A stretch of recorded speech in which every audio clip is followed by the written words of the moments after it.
आपण उगाच बोलतो शेवटी आपलं गाव आहे. ज्या दिवशी पश्चाताप येईल त्या दिवशी ते बदल करतील अशी अपेक्षा करू. नाही केला त्यांनी रोज आपल्या आरक्षणाला अंतरवालीतल्या बांधवांनी विरोध केला, मराठ्यांनी पण आणि ओबीसीनी पण. आपण त्यांना विरोधक मानायचं नाही, एकाही शब्दानं त्यांना दुखवायचं नाही. दुसरं, आपल्या अंतरवालीच्या आजूबाजूचे असणारे गावं जे आपल्या विरोधात उतरले ते आपले शिवभाऊ आहेत, त्यांना पण नाही दुखवायचं. त्यांनी किती घाणेरड्या भाषेत आपल्या विरोधात बोलू द्या, आपण आपले गाव खेड्यातली ओबीसी मराठ्यांची घडी विस्कटून आणायची. त्यांना बोलू द्या काय बोलायचं, आपण नाही उत्तर द्यायचं. त्याचं कारण लगेच सांगतो. हे आला येवल्यावर नाशिकहून, आपण शेवटी शिवभाऊ आहे. ह्यो दंगल घडून मारामाऱ्या लावून भांडणं लावून निघून जाईल. शेवटी वाटोळं होणार आहे गोरगरीब मराठ्यांचा, गोरगरीब ओबीसीचा. ह्यो सापडणार सुद्धा नाही फिरून. त्यांना समजून घ्यायचं का नाही, शिवभावांनी आपल्या ती त्यांचा प्रश्न किंवा आपला, हे मी आपल्यासाठी सांगतो. शेवटी ते आपले शिवभाऊ आहेत, त्यांना किती त्रास द्यायचा तितका देऊ द्या, फक्त वरचढ करायचं नाही. त्यांना करू द्या बरोबरी, त्यांना बरोबरी करू द्या. आपण हे केलं की ते करणार, ते केलं की ते करणार, त्यांना बरोबरी करू द्या, आपण नाही करायचं. आणि हे राज्यभरातल्या ओबीसी साठी नाही करायचं. गाव खेड्यातला ओबीसी मराठा एक नसला तरी एक, कोणाला आपल्याला एकत्र होऊ द्यायचं नसलं तरी नका होऊ देऊ. शेवटी मराठ्यांनी जे छगन भुजबळचं स्वप्न आहे दंगली घडवण्याचं, ते मराठ्यांनी पूर्ण नाही होऊ द्यायचं. एकही ग्रह शब्द आपण आपल्या शेजारच्या गावाला काढायचा नाही. आपले ते शिवभाऊ आहेत, ते इतके घाणेरडे बोलले तरी आपण एकानं त्यांना उत्तर दिलेलं नाही आतापर्यंत, एकानं सुद्धा. ते सांगल हे आंदोलन कधी ना कधी तर आपलं संपणार आहे, त्यांचंही संपणार आहे. ते नाशिकाला सांगन छगन भुजबळ, सांगू द्या ते बरेच झाली. पण शेवटी जर भोगायची वेळ आली ना तर गोरगरीब ओबीसीला, गोरगरीब मराठ्याला भोगावं लागणार आहे, कोणीच येणार नाही. म्हणून आपण बारकाईने विचार करतोय, यांना विरोधक मानायचं नाही, अजिबात नाही. त्यांना काय करायचं ते करू दे, नाही मानायचं. आता एवढ्या वेळेला त्या छगन भुजबळला इथून सांगतो, आता हे सांगितलेलं तुम्ही पाळणार ना सगळे. आता एवढ्या वेळेला सांगतो, भाऊ छगन भाऊ,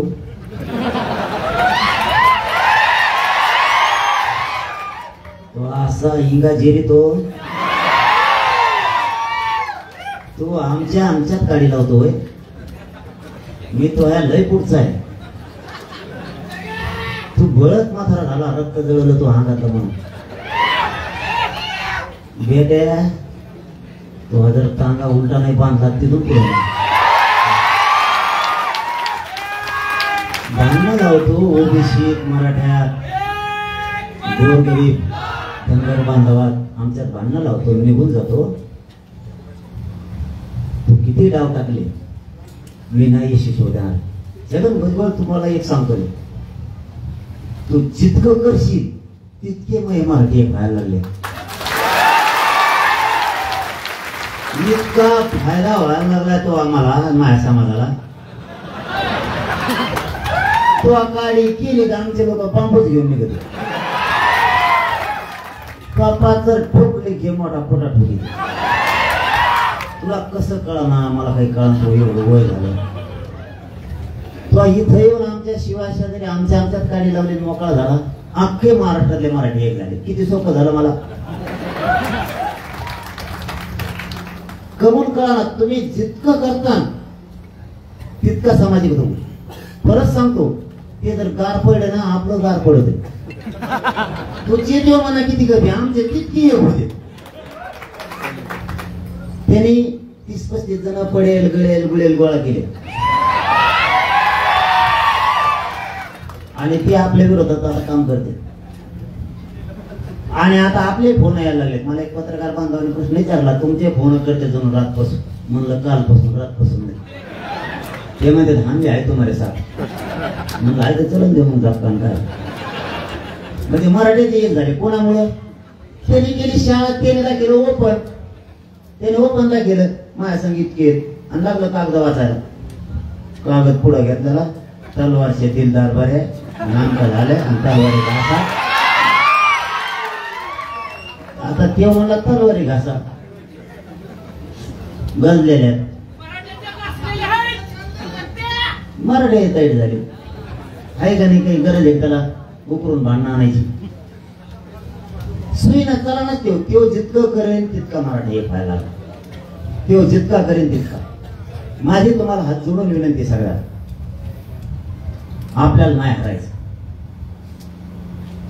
कोणाच्या पायाला पायाने लावायचं. तुमचं लेकरं म्हणून सांगतो तुम्हाला, कोणालाच पाय लावायचा नाही, पाय पडायचा. जवळ नरड्याला येत नाही तोवर सहन करू.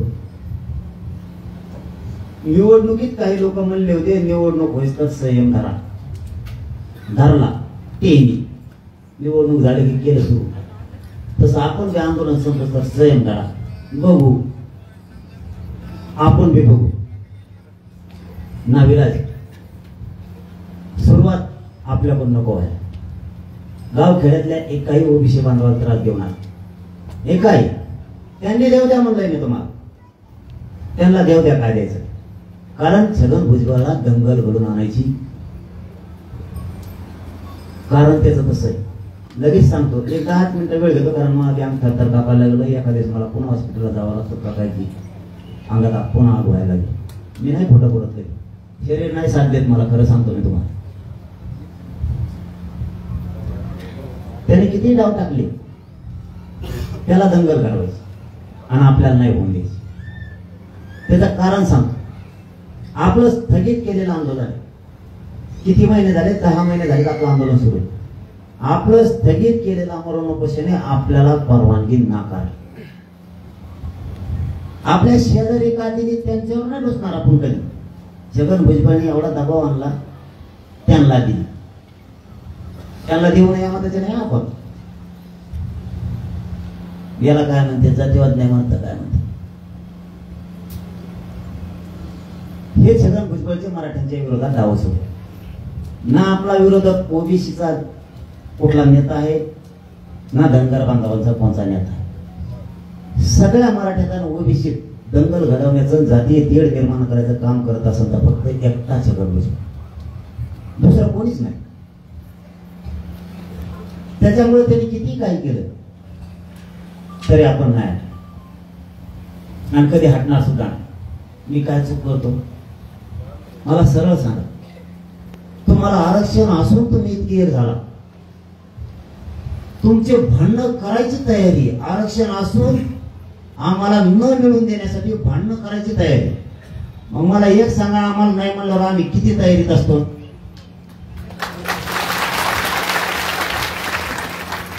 काही बांधवांचं म्हणणं आहे मला फक्त शिवभावाच्या शेजारच्या लोकांना, आंतरवाडीतल्या गावकऱ्यांना सांगायचंय, सगळे ओबीसी बांधव सह मराठ्यांना. तुमचं म्हणणं काय आहे मला नाही माहित. पण एक गावचा मानलेला पुत्र म्हणून का एक सांगणं माझा कर्तव्य तुम्हाला म्हणून सांगतो. जिथपर्यंत ओबीसी बांधवांना ऐकायला येते तिथपर्यंत ऐका. आंतरवाडीतले आणि मराठ्यांना सुद्धा आणि सगळ्या जाती धर्मांच्या तुम्ही अवश्य विरोध करा. मराठ्यांना आरक्षण मिळू नये म्हणून तुम्ही अवश्य विरोध करा.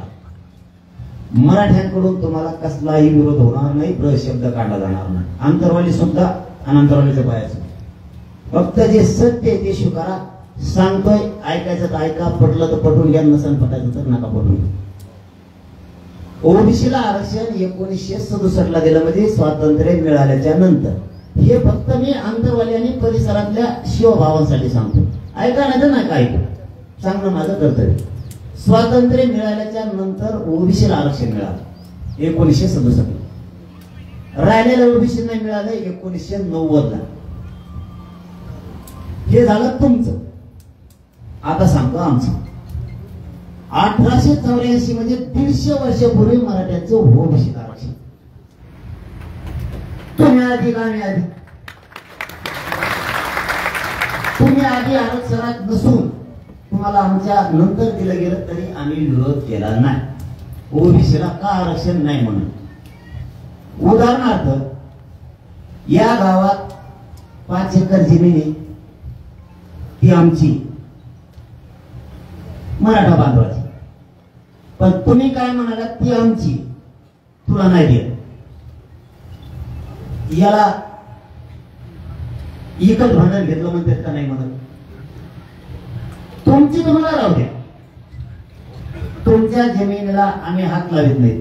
पण तुम्ही आमची जमीन खाताय, ती आमची आहे आणि तुम्ही म्हणता ती आमची आहे. कारण 7/12 आमच्या नावावर आहे, हे मान्य करा. जमिनीवर घ्या. तुमच्या घरात तुम्ही ज्या राहता त्या घराचा 7/12 तुमच्या नावाने आहे म्हणून तुम्ही त्या घरात राहता. तसा घराचा 7/12 आमच्या नावाने, तरी तुम्ही म्हणता हे घर तो आणि घराच्या बाहेर होय, म्हणजे ही तुमची झाली दादागिरी. 1884च्या मराठ्यांच्या नोंदी आहेत कुणबीत असलेल्या. मराठ्यांचं गॅजेट हे ज्यावेळेस ओबीसीला आरक्षण दिलं 1967 ला, त्यावेळेस त्याच्यात कुणबी मराठा सुद्धा आहे. तुम्ही कशाचा धरून म्हणता आमच्या धक्का लावू नका, आमचं ताट खाऊ नका, आमची भाकरी खाऊ नका. समजून घ्या भावना.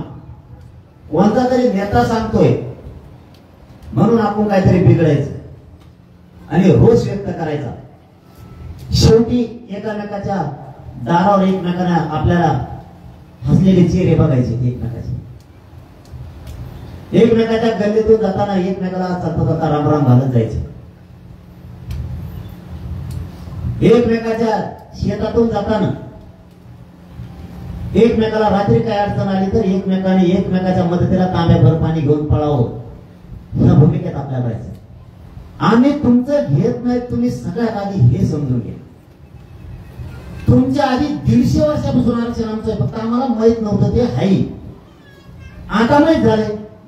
तुम्ही मोठ्या मनात म्हणा त्यांचं धर्म द्या त्यांना आरक्षण, कारण तुमच्या जागेवर मराठा असतात तर तसंच म्हणलं असतं. कारण धनगरांचं आरक्षण काय घटनेनं एसटी आम्हाला ते चौंडीला दाखवण्यात आलं म्हणून आम्ही आजपर्यंत ठासून म्हणतो धनगर एसटी द्या त्यांना आरक्षण. नसतं आम्ही नसतं म्हणलो. तसं तुम्ही खोट्याची कड उडू नका. शेवटी प्रश्न तुमचा आहे, त्याला आम्ही काय करू शकत नाही. जर आमचं आरक्षण आहे आणि चौंडीला नेतानाही वडीगोद्रेच्या धनगर बांधवांना आम्ही सोबत गेलो होतो. आजही सांगतो, मी नाही तर सांगायचं पण सांगतो, कारण ही एवढ्या जगत भुजबळ दंगल घडून आणणारे म्हणून सांगतो. मी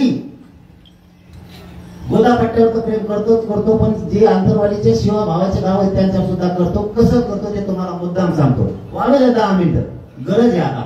मी 10 मिनिटं जास्त बोलून पण गरज आहे. मी वळीत येताना, पूर्वी मी वळीत येताना सरळ जायचो. मला जर आंबडला जायचं असलं सरळ म्हणजे वळीतून सरळ. नको आपल्या आंदोलन सुरू झाल्यापासूनचा विषय सांगतो, 29 ऑगस्ट पासून आतापर्यंत. त्यावेळेस वडीचा बांधव विरोधात होता नव्हता हा भाग लांब ठेवा. वडीतून जाताना मी सरळ जात होतो, सरळ येत होतो. जसं 29 ऑगस्ट पासून आंदोलन सुरू झालं तसं मी सरळ जातो, सर्व्हिस रोडने टर्न मारतो.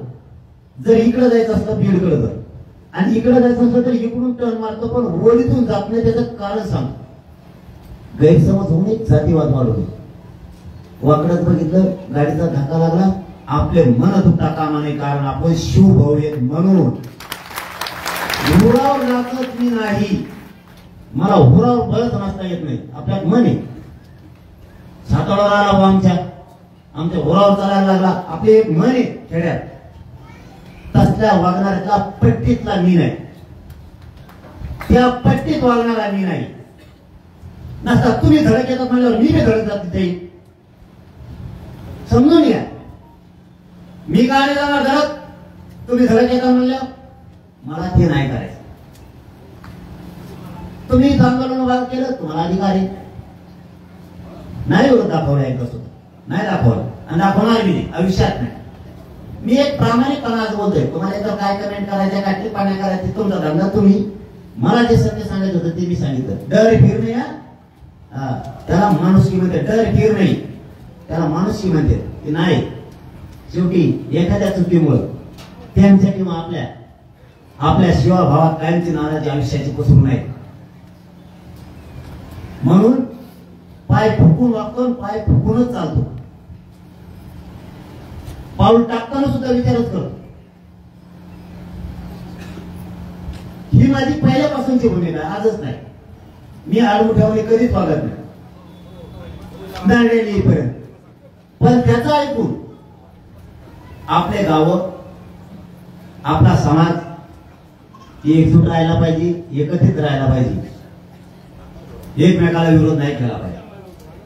तुम्ही पटवून घ्या. शेवटी आमचा सुद्धा नागरिक जर आता असं झालं, शांत बसा, ऐकायला येत आहे ना, जरा गांभीर्य समजून घ्या.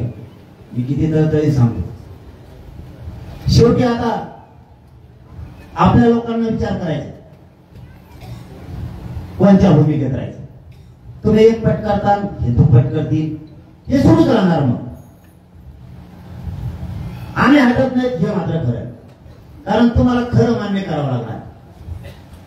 आमचं जर हैदराबादचं गॅजेट आहे, निजामकालीन सरकारी नोंदी आहेत, त्या तुम्ही रद्द करा नाही म्हणू शकत. तुम्ही तर रद्द करा म्हणले तर वाढणार नाही तर काय होणार. तुमचं वावर आम्हाला द्या म्हणल्यावर तुम्हाला राग येणारच. तुमच्या उभ्या पिकात जर आम्ही जनावर चारले तुम्हाला राग येणारच. मग आमच्या उभ्या पिकात तुम्ही जनावर चारल्यावर आम्हालाही राग येणार. जर आमचा सरकारी नोंदी आहे, तुम्ही त्याला विरोध करता. 83 क्रमांकाला ओबीसीच्या यादीवर मराठा आणि कुणबी आहे, त्याला तुम्ही विरोध करता.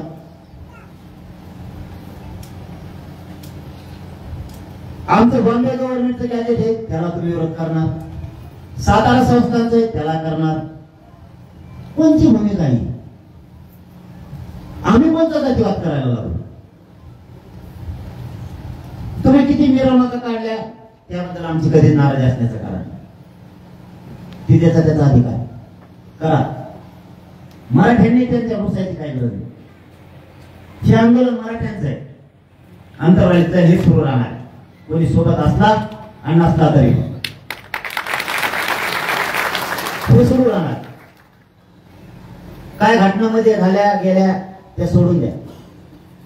मोठे मन करा, काही चुका पदरात घ्यायचा शिका.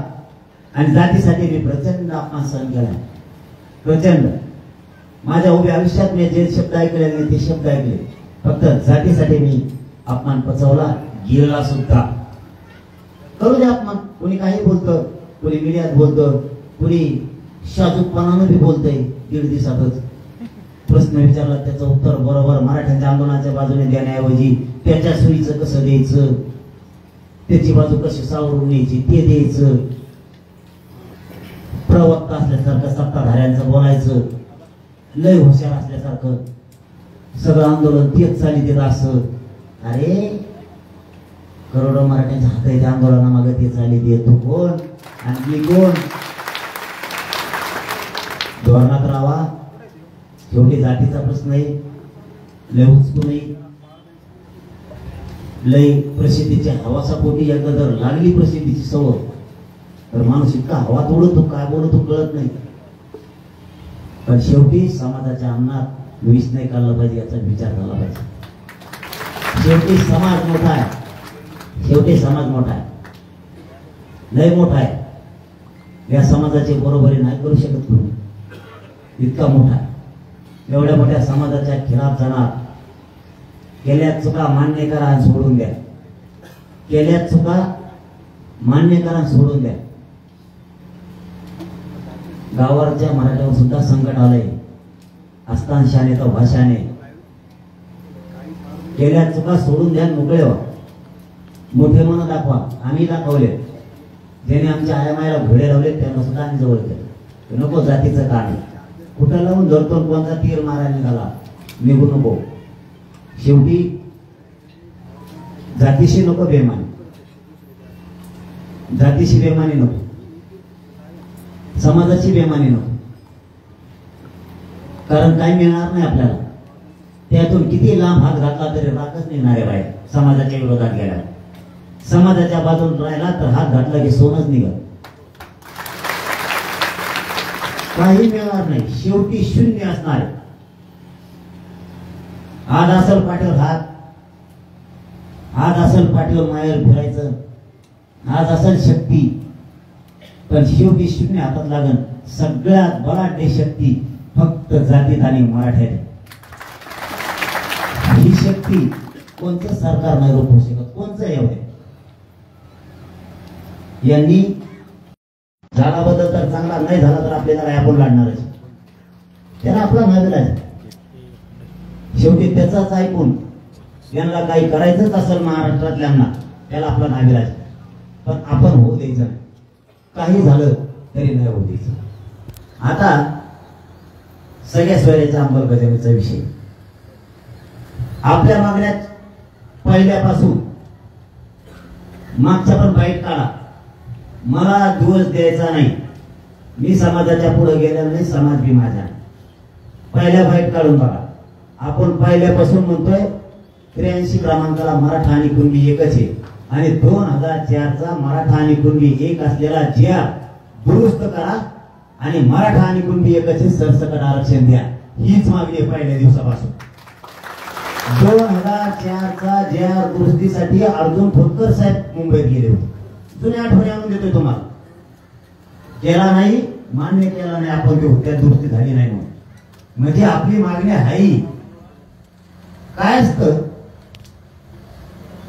दगेखोर सरकार जर असलं, समाजाचे मुर्दे पाडणारं सरकार असलं, समाजाला फसवणारं जर असलं, तर त्याच्याशी एका गोष्टीवर चालून नाही चालत, 2-3 हत्या ठेवायला लागतात.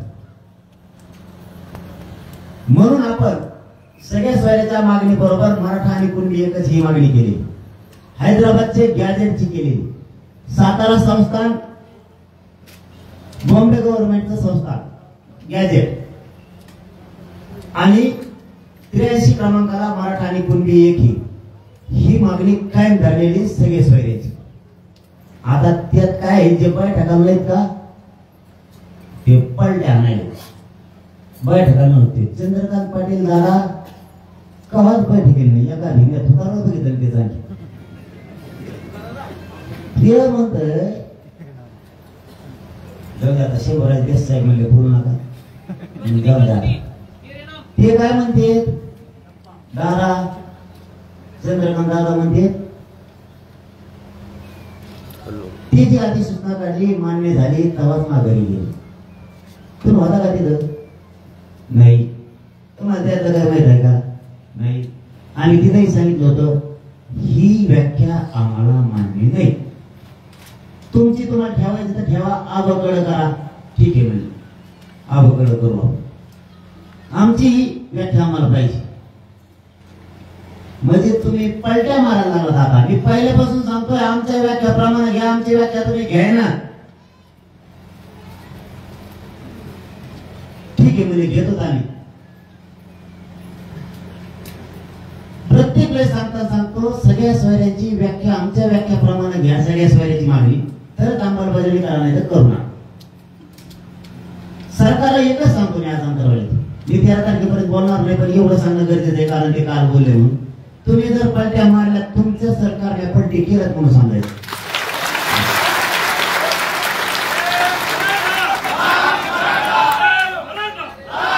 तुम्ही मला खोटं बोलून माझ्या समाजात मला येडं काढता, माझ्या समाजापासून मला तोडायचा प्रयत्न करता. तुम्ही मराठ्यांच्या आमदारांना, मंत्र्यांना, भाजपाच्या किंवा शिवसेनेच्या, राष्ट्रवादीच्या बोलायला लावता. मी समाजाला पहिल्यापासून सांगतो मी आहे त्याच मागणीवर ठाम आहे, मागण्या वाढलेल्या नाही. हे मुद्दाम पसरणार अशी मागणी होती, तसंच केलं, असंच केलं. यांचं म्हणणं काय, तुम्ही काय केलंय, गिरीश महाजन साहेब होते, हे ज्याची नोंद निघाली ना त्याला चुलत्या पुतण्या काक्या आजोबाला मिळते, हे मला माहिती, सदस्यपासून मिळते पहिल्यापासून. आपण म्हणतो सगळ्या स्वैराच्या, ते झाले रक्ताचे नातेवाईक, चुलते पुतणे काकी. हे काय म्हणतात मला, या गिरीश महाजन हेच म्हणले होते. हे काय म्हणले, ज्याची नोंद निघाली त्याच्या नातेवाईकाला देतो आपण चुलते काके पुतणे हेच हे म्हणून सगळ्या सोयऱ्याला पाहिजे हो त्याच्या. कारण ज्या मराठ्याची नोंद मिळाली, ज्या मराठ्यांची नोंद मिळाली नाही, पण ह्यो कुणबी आहे, ह्यो मराठा त्याचा पाहुणा आहे, याचा अर्थ ते सोयरा आहे त्याचा गणपताचा, त्याला द्या.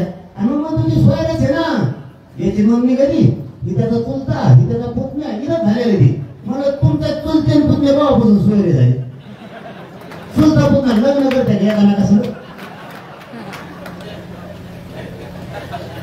ही कोणती व्याख्या आहे त्यांची सोयऱ्याची, इथंच झालेलं आहे.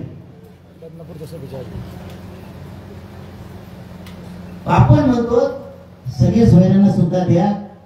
त्यांनी जे ज्याच्यासाठी आणले होते की त्यांचं म्हणणं होतं तुम्ही सरसकट म्हणू नका, सरसकटात त्यांचं दुखत आहे. इथं ज्यावेळी झालेलं आहे, काय खोटं बोलतोय का, काय मी एकटा आहे का, काय मराठा समाजासमोर या मीडियाच्या बांधवासमोर बोललो. काही मराठे काही अभ्यासक घरी झोपलेले असतील का घरी, आता बडबड करते. याच्याच माध्यमातून ऐकलं असं नाही, मीडियाच्या बांधवाच्या माध्यमातून तो आम्ही काय बोलणं सांगितलं. आणि इथं एवढं झालं, इथं धनंजय मुंडे बसलेले ह्या जागेवर, इथं नारायण कुचे, इथं उदय सामंत साहेब. जागा सांगतोय तुम्हाला, जागाला वाळत मारून ठेवले कोण कोण बसल्याला.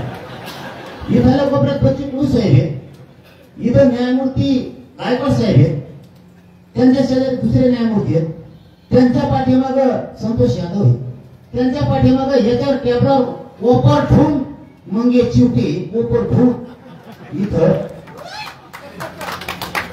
सगळ्या समोर चर्चा चालू आहे. सगळे सोयरेचं पटतंय. आणि शेवटचा चौथा शब्द आहे मागेल त्या मार्गाला द्यायचं. तर धनंजय मुंडे म्हणले मागेल त्या, मागेल त्या, आणि त्यांनी कचकुंडवाळा हाणला त्या पुत्या. कसा हाणला मारला नाही त्यांनी, कशाला हाणला मारला नाही त्याचं दोघांना माहिती. ते एकामेकाला कशाला त्यांचा पाहिला काही राग होता का आंदोलनासाठी हाणला मारला माहित नाही. त्यांचं ते दोघं विचारते एकामेकाला फोनवर काय असेल. आणि सगळ्या सोयऱ्यांची इथून ठरलेली गोष्ट आहे. घेतो म्हणले आम्ही. न्यायमूर्ती कशासाठी आणले चार तुम्ही, सचिव कशासाठी आणले, पांचाळ सर सुद्धा होते. अरे असा कलेक्टरचा महाराष्ट्र लागणार नाही. खरं सांगतो कौतुक नाही करत, खूप कलेक्टर आपला जालना जिल्ह्यात चांगला आहे, खोटं नाही बोलत. पोलीस असं काय असेल इमानदार माणूस. सगळे इथं बसलेले होते. अरे एक नाव राहिलं ना, विभाग आयुक्त आदर साहेब, ते तर मुंबईत होते माझ्या संग. वाशी, लोणाळा, आणखी 2-4 जण ते होते. सगळ्या सोयऱ्यांची व्याख्या लिहून देऊ देऊ भरगडत दुखल्या, हातात दुखले. शेपो सांग तुमच्याशिवाय मला कोणी नाही, समाजाला जाहीर सांगतो. हो, हे सरकार मला खोटं ठरली. हे मीडियाच्या बांधवाला सांगतील, घंटा घंटा प्रेस येतील, आपले बी काही अभ्यासक उठतील. आपल्या आंदोलनातून काही नवीन अभ्यासक झालेले ते बी खूप आता वळवळ करायला लागले. कुणालाही पुढे घालतील. मी ज्या गोष्टीवर ठाणे त्याच गोष्टीवर ठाणे. हे घेतच नसतील तर तुम्ही असं समजा, माझ्या समाजाच्या लेकराला धोका दिला आणि मी सुद्धा तुमचं लेकरू आहे, आपल्या लेकराला धोका दिला ही भावना ठेवा. त्यांचं ऐकून विखुरून जाऊ नका. वाटलं होईल आपल्या लेकरांना, पुन्हा लढून पुन्हा मिळू, पण आपल्या व्याख्याप्रमाणेच आपल्याला पाहिजे. जाऊ द्या, एखादा गाव फेल गेला तर गेला. मराठ्यांनी हुशार होईल. आता 50 बारे म्हणायचे मुंबईत गेलो तर इकडे गेलो, दिल्ली गेलो, काय सातत्यानं लढावं लागणार आहे, तेव्हा आपल्याला मिळणार आहे. ते लढते ओबीसीचे नेते सातत्यानं लढते, म्हणून त्यांच्या जातीला मिळाले. एकदाच लढलं तर करायल्यासारखं करायचं नाही. झाली चक्र तर झाली. मुंबईला काय करतो मग आता फसिल्यावर दुसरी एक काढू मग ह्या चक्रात मी त्यांचं ऐकलं, माघारी आलो. काय टाकला होते ते जाऊ द्या मला. दुसऱ्या चक्रात तुम्ही जावा माघारी चला म्हणतात तवाची. तुम्ही म्हणजे पाटील तुम्ही आता इथं बसा, इथं गोटा ठोला, या गोट्यावर बसा. आम्ही जवा म्हणतो मुंबईतून बाहेर चला तेव्हा आम्ही त्या गोट्यावर खुशाल टेकून झोपू.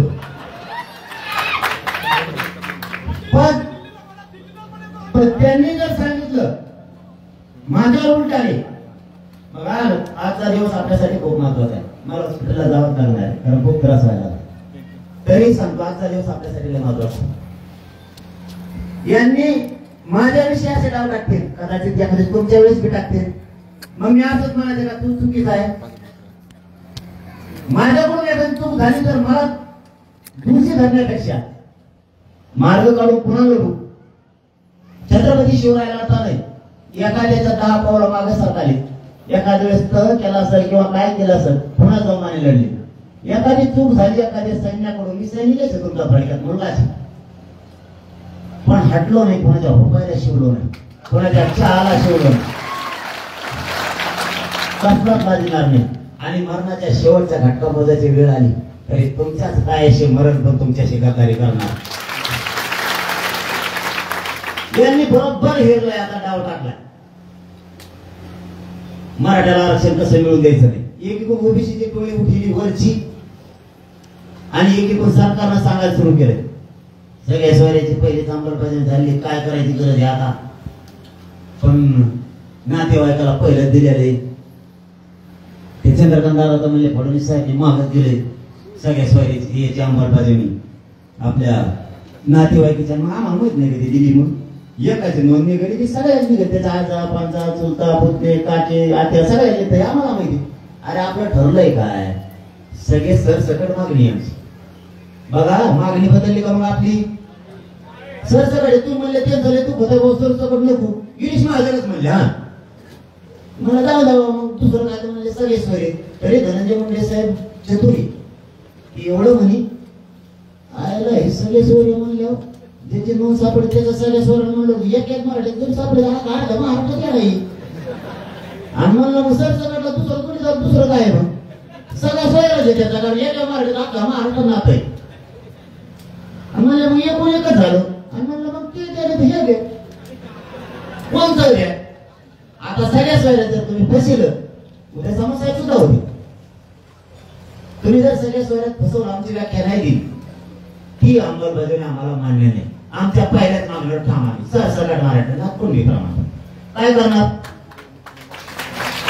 आम्ही काय चुकीचं केलं, मागण्या वाढल्या नाही, बदलल्या नाही. हैदराबादच्या गेले कसं काय येत नाही तुम्ही. आंतरवाडीत आमचे 2 एकर जमीन सापडी 7 बाळ आहे, कसं काय देत नाही तुम्ही. 7 बाळ देत नाही माझी, तिथं दादागिरी झाली.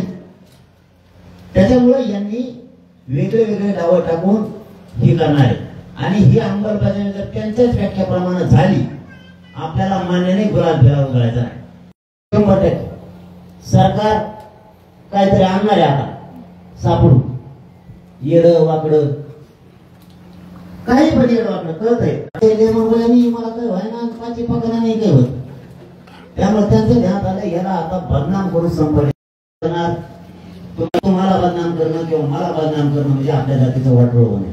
फक्त आपली बुद्धी आता आपणच चालवायची. कमून दुसऱ्याला भाषा पाहिजे बा, कमून पाहिजे दुसऱ्या सांगितलं पटत आपल्याला. म्हणजे एक म्हणे काहीतरी सोनाराने कान टोचले पाहिजे, आपण पाहिजे आपल्याला कळ लागली का तुला म्हणतात का नाही. एक जुनी म्हणे सोनाराच्या हाताने कान टोचल्यावर बरोबर. आपण तुझे लोक आले कळ लागली का तुला, तरी का पुढे ठेवायला हातोडे. आपल्या सुद्धा आपल्या लोकांचं खरं मानायचं शिका ना. कुणीतरी मला ते नालाय घेऊन तुम्ही नालाय. आणि तो सगळं आपले होते एकामेकाला फुकट खायला गोड लागत होतं तेव्हा चांगले होते. तुमच्या एका रात्रीत बिघडलं 10 वर्षाचे मित्र तुम्ही, कशावर तुमचं बिघडलं म्हणून तुम्ही वाईट झाले. आधी कसं चांगले होते. मग कोणाचं तरी ऐकून आपल्या जातीचं वाटोळ होईल असं नको वागायला. तुम्हाला सांगतो ओबीसीच्या अंगावर आपल्याला नाही राहायचं, नड्याला बसतं नाही राहायचं. मग नावेला जे छगन भुजबळला जर दंगलच करायचं असत तर नावेला जे आपण अर्ध्या महाराष्ट्रात आपण एकटेच, आपण लय कट्टर मराठी त्याजवळची येते सगळे आपल्या घरात. त्याला करायचंच असेल तर त्याजवळची येते सगळं आपल्या जवळ. काय चुकीचं बोलतो मी सांगा, भांडण लावायला लागलो का. अरे तुम्हाला हसून तुम्ही तुमचं काय सोडून आमचं देऊ नका म्हणताय. तो भांडण कसं काय घेता तुम्ही.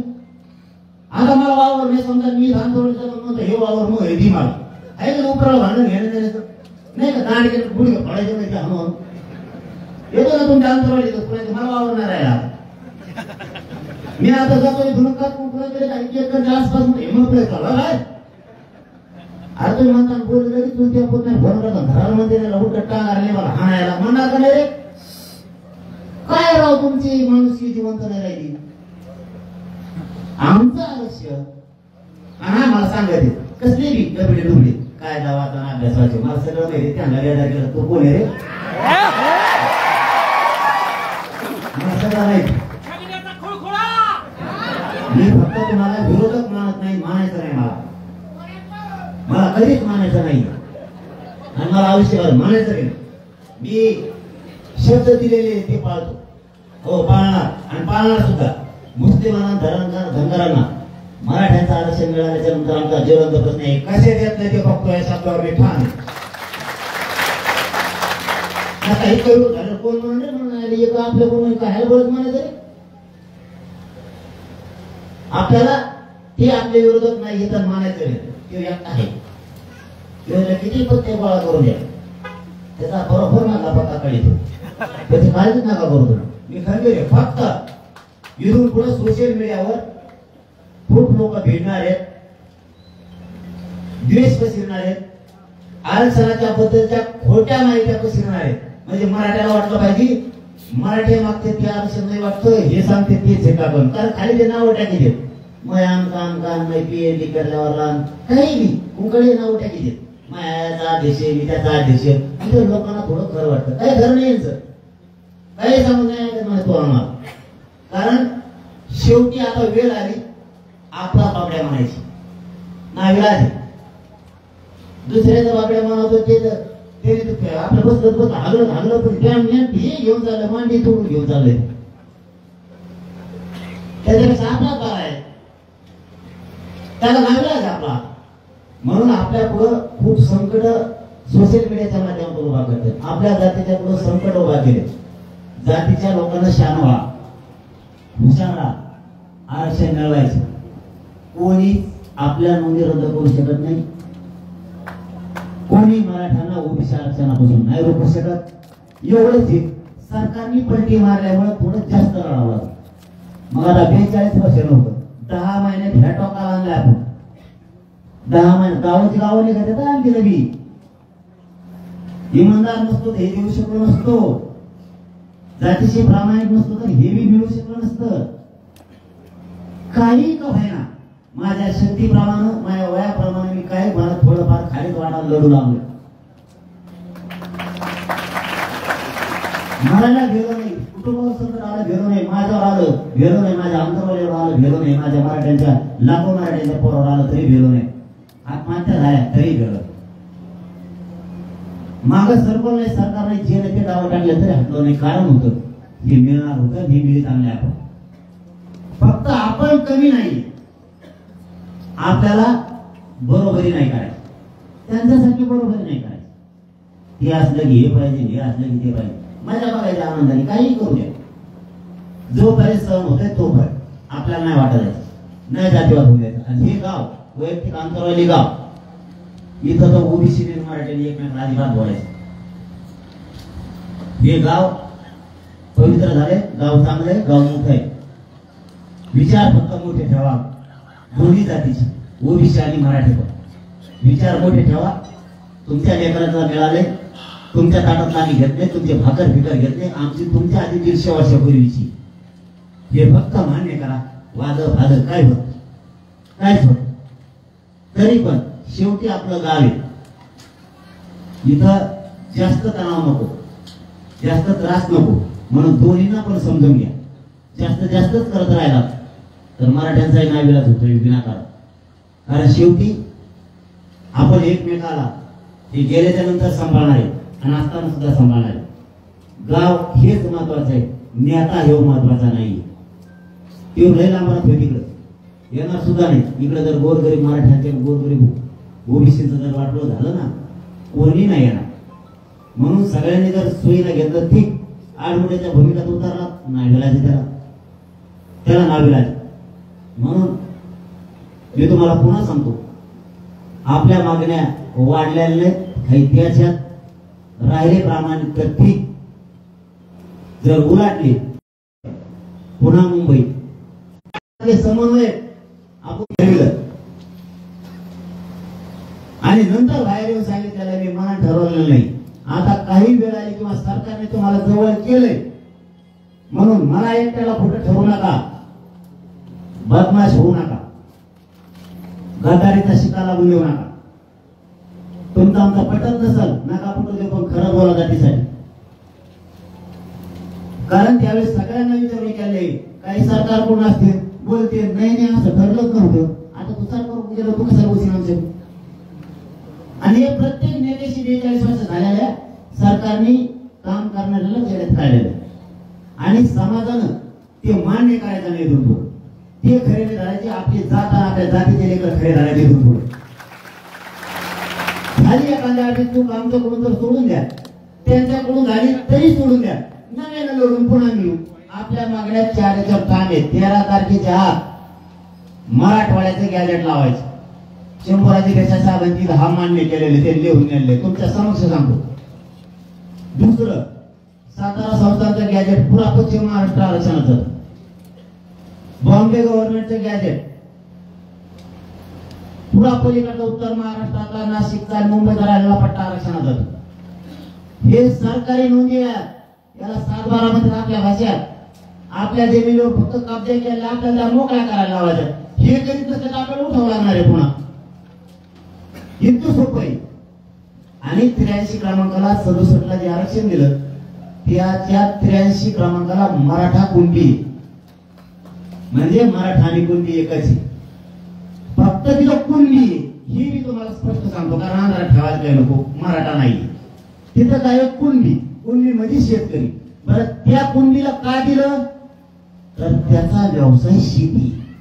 बघा त्याचा व्यवसाय शेती म्हणून त्याला दिलं त्या कुणबीला. मग समकक्ष असायला लागतो. समकक्ष म्हणजे कसा, तेवढेव सारखा असायला लागतो. मग आता विदर्भातला मराठा उदाहरण तर कुणबी, मराठवाड्यातला कोणी समजा विदर्भात शेती करतोय मराठा, इकडचा मराठवाड्यातला मराठा काय करतोय कबाडी आणतो समुद्रात. व्यवसाय सारखा आहे बागवण्याचा माळ्याचा, म्हणून त्यांना दिलं. मग पुण्य